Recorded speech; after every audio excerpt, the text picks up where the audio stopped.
BTR गोजोन गोरोबथा बाथि बोसोर खुंफुंनाय मा हाबाफोरखौ लानानै दिनै खुंफुंदों? मैया आरो दिनै साननैनि हाबाफारिजों बिटिआर गोरोबथाखौ 5 बोसोर जाफुंनायाव जोङो माखासे सेलिब्रेसन एबा जोङो बेवहाय हाबाफारिफोर लादों आरो बेवहाय मैया बाइक रेलि आरो एसिभार एवार्ड्स मैया जों होनाय जादों।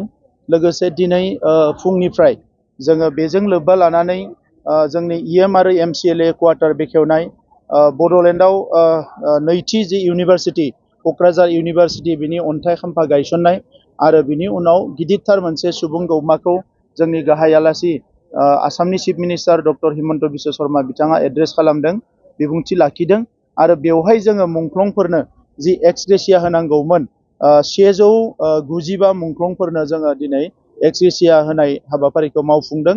बेजों लानानै दासिम जोंनि गोरोबथानि उनाव 630 जोंनि मुंख्लं न'खरा एक्सग्रेसिया मोननो हादों आरो जोङो माखासे गुबुन गुबुन एवार्डबो जोङो बेवहाय होदों। दिनैनि समाव आं बेखौनो बुंनो सानो जे बिटिआर गोजोन गोरोबथाया बड'लेण्ड ओनसोलाव रायजो जानाय बर' आरो गुबुन गुबुन हारिनि थाखाय जोबोद मोनसे मोजां थासारि लाबोनानै होफैबाय आरो बे गोरोबथाखौ खालामनायखायनो दिनै बड'लेण्ड ओनसोलाव गोजोना फैबाय। बर' हारिनि गेजेरावबो गोजोन फैदों, गुबुन हारिनि गेजेरावबो गोजोन फैदों आरो भारतनि गुबुन गुबुन ओनसोलफोर बायदि बड'लेण्ड ओनसोलाव रायजो जानाय सुबुंफ्राबो सोलोंथाइ जौगानाय, रांखान्थि जौगानाय, समाजखान्थि जौगानाय आरो गावखौनो दानो थाखाय मोनसे मोजां थासारि दिनै मोननो हादों।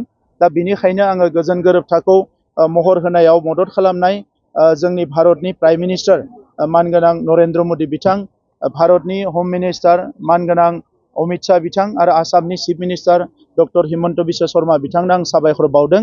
बेजों लोगोसे एबसुनि दैदेनगिरिफोर, बारग' एनडिबिनि दैदेनगिरिफोर आरो लोगोसे इउबिपिअनि जोंहा दैदेनगिरि बिथांमोननिसिम आङो आंनि गोसो गोरबोनि साबायखर बावदों आरो बे गोरोबथाखौ जाफुंसार होनायाव मदद होनाय बिटिआर ओनसोलनि रायजो राजानिसिमबो आङो साबायखर बावदों।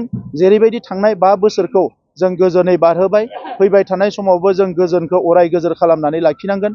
अब्लासो बड'फाया होलांनाय जि सिमां गेरेमसा माहारि दानाय बेखौ जोङो मोगथाङाव महर होनो हागोन आरो दानि बिटिआर सरकारा जोङो इउपिपिएल बिजेपिनि सरकारा फैबाय थानाय समाव जोंनि माहारिखौ दाफुंनायजों लोगोसे जोंनि सोरगिदिं जौगानाय आरो गासैबो बिथिङाव जोङो जाहाथे स्पर्ट्स कालचार लानानै गासैबो बिथिङाव जौगानो हायो, बिनि थाखाय खामानि मावनो थाखाय थियारि जादों।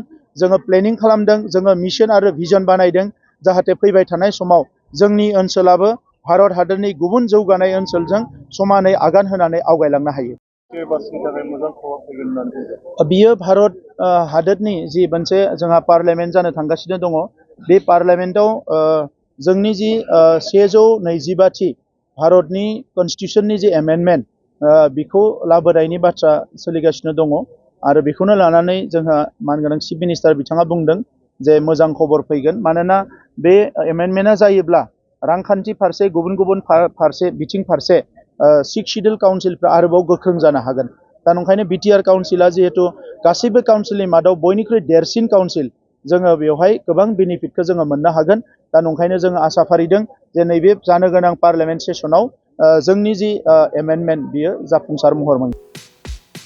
क'क्राझार सहरनि गोजोनफुरि गांजेमा बाजारनि उल्था फारसे थानाय आइ आफा बिएम इनस्टिट्युट अफ पारामेडिक्स सोलोंसालियाव 2025-26 बोसोरनि थाखाय पारामेडिकेल कर्सफोरनि गोदान मुं थिसननाया सोलिगासिनो दङ।